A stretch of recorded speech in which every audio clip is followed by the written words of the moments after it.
look at that school. Look at that school that just came in up there. I don't know, I was ripping it.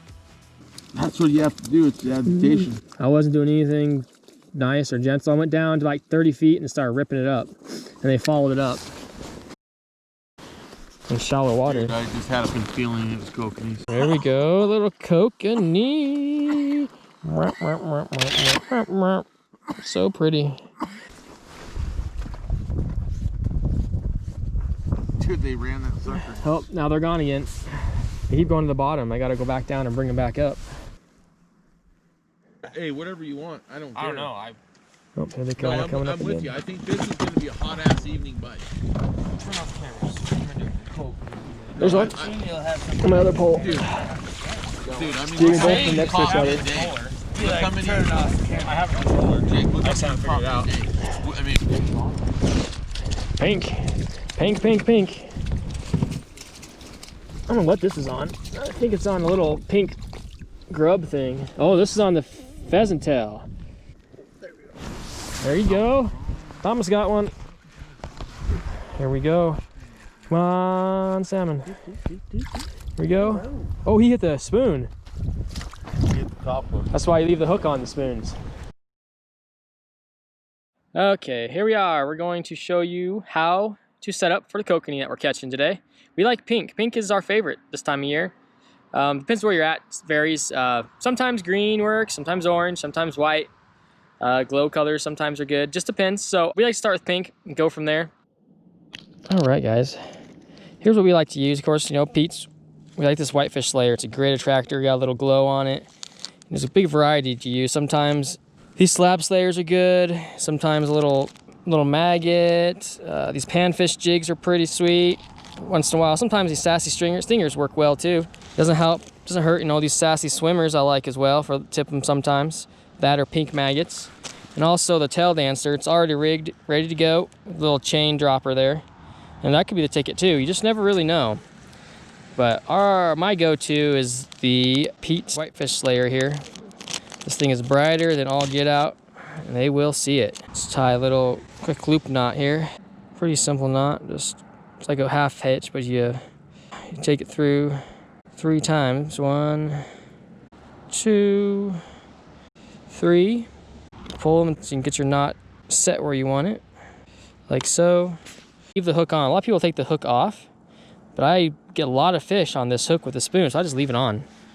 All right, let's tie up the spoon real quick and take a piece of line. So I'm gonna make sure I tie on to that split ring right there. And use an improved clinch knot. All right, go ahead, trim off your tag.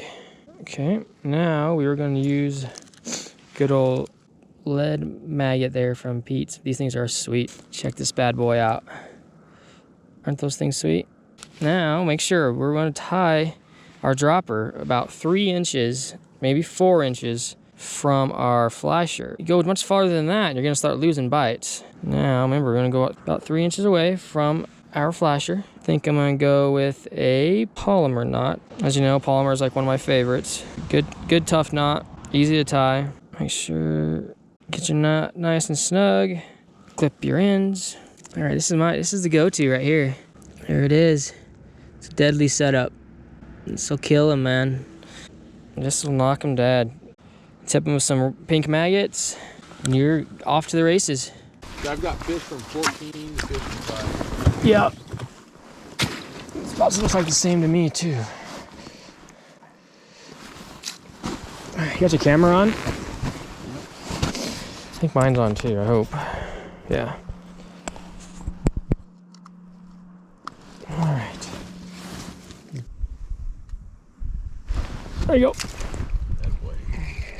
I just don't stop jerking it. Yeah, it felt bigger. I was wondering. I was like, I got some water. Swim for it.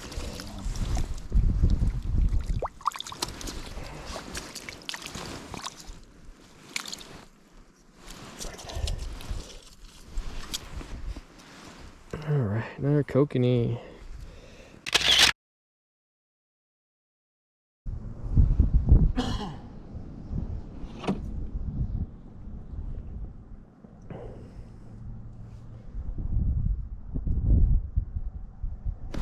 There you go.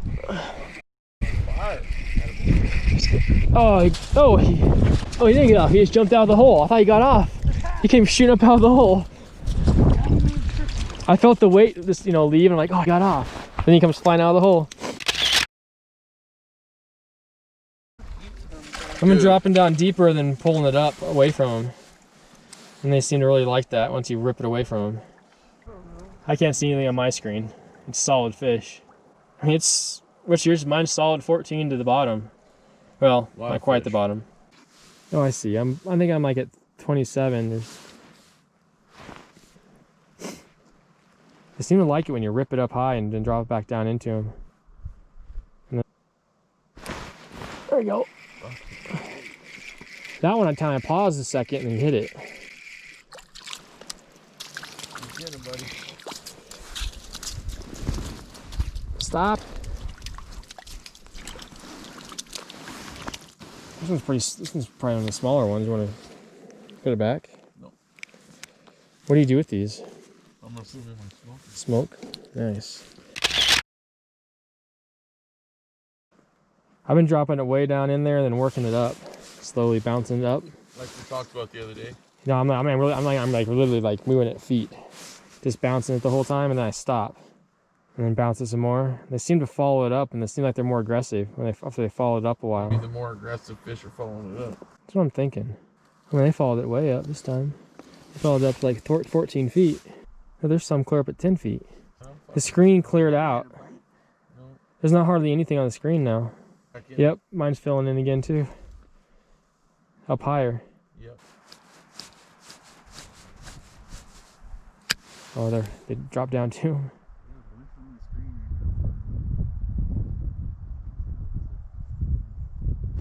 There we go. There you go. Oh, that's a tiny one, I think. Can't even feel him.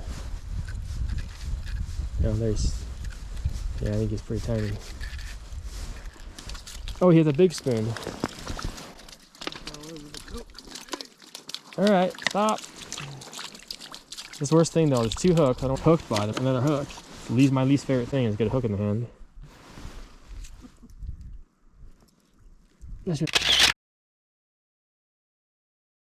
pretty good for a middle of the day bite. Alrighty.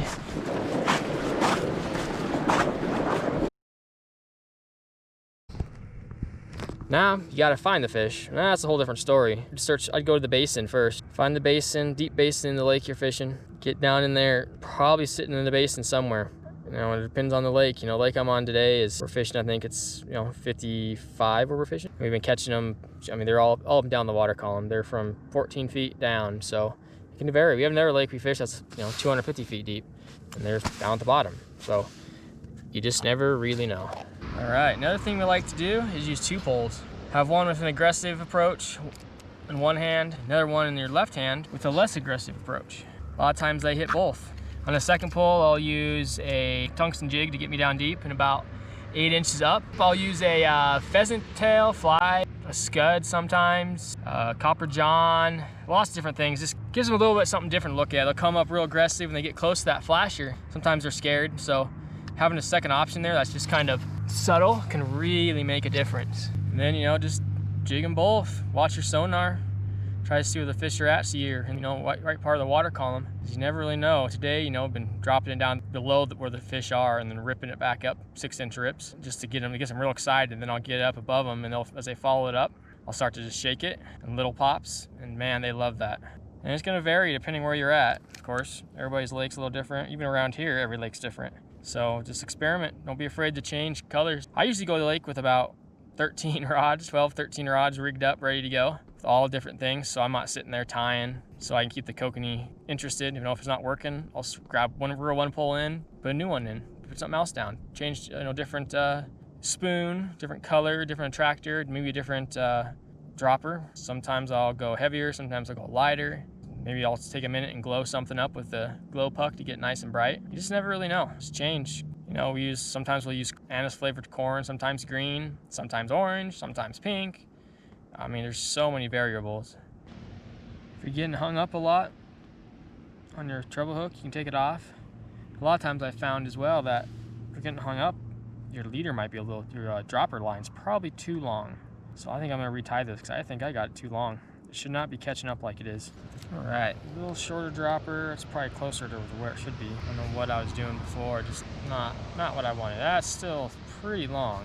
Might have to change that a little more, but we'll see.